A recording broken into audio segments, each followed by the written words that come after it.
Miles Davis was one of the best known and most influential jazz trumpeters the world has ever known. He is credited with being at the forefront of several types of jazz, modal jazz in the late 50s and early 60s, and jazz rock fusion in the late 60s and early 70s, probably the most prominent. He was active from 1944 until his death in 1991, with a short hiatus between 1975 and 1980. I think he made 56 studio albums.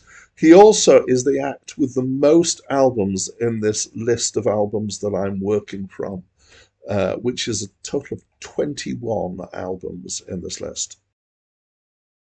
Hi, my name's Dan. So this is an album of jazz, and it's been a while since I've had one of those, so it's a welcome change of pace, and it's my first encounter with this album.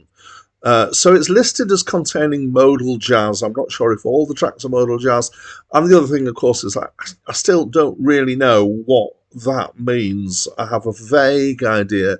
I do have some music theory, but the more I try and look up what modal jazz is about, the more confused I seem to get. Anyway, I would describe this as being somewhere in the spectrum of jazz between kind of straightforward jazz, the sort of stuff that might be called bebop or swing or that sort of stuff, which is older than this usually, not necessarily, and free jazz. And it's not as free or as weird as stuff that I've seen labelled as free jazz or experimental jazz. It makes some kind of musical sense, but I can't necessarily describe what that sense is. And when the soloing is there, it is quite kind of, there's lots of notes in there that aren't necessarily in what you might think of as the chord that's being played, but I believe they use modes instead of chords, but I'm not sure. Anyway, it's got a certain amount of freedom to it, but there is some structure, and you can work out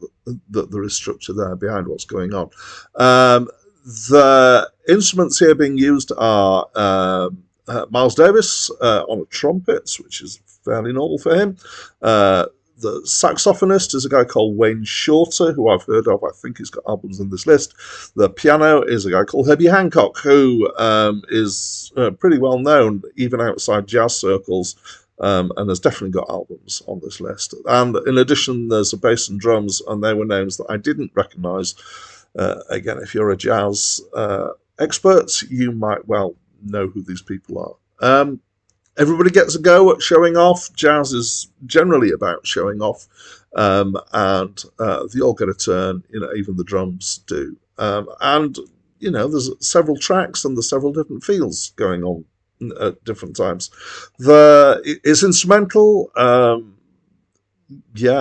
Maybe I should have said that before. And it tends to, at least broadly follow the pattern that jazz often seems to have, which is to do a theme. So it's something that's been specifically written, and then to have a period of improvisation, and then to finish off with a theme, so bookended again. There are, so I didn't pick this up by listening, I got this by reading Wikipedia.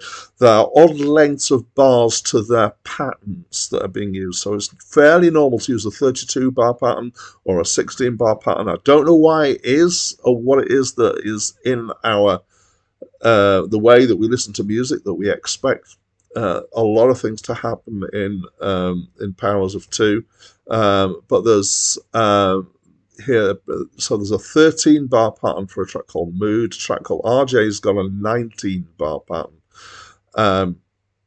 One of my favourite tracks, I think, was 81. That's what it's called, and it kind of stuck out because it had some really sharp stabs in it, particularly, I think, the trumpet, but probably everybody doing a bat at the same time. And yeah, it stood out. Generally, I'd say I found this to be a reasonable listen. It's on the free end of my tolerance for jazz, so I would, reasonably listen to this for pleasure. I'm not sure I know how to distinguish this from other jazz albums of a kind of similar vein. I found it was more interesting at times than some albums are. So, yeah, it went down okay with me. And I keep, every time I have a jazz album, I keep asking if anybody out there is a jazz enthusiast who understands more than me, who wants to say some more about why this album particularly has found its way onto this list of the 3,000 greatest albums of all time, I'd love to hear from you, and nobody ever has done yet. So if you are that person, please talk to me and the rest of the world through the comments box here. We'd love to hear from you. And that's it from me for now.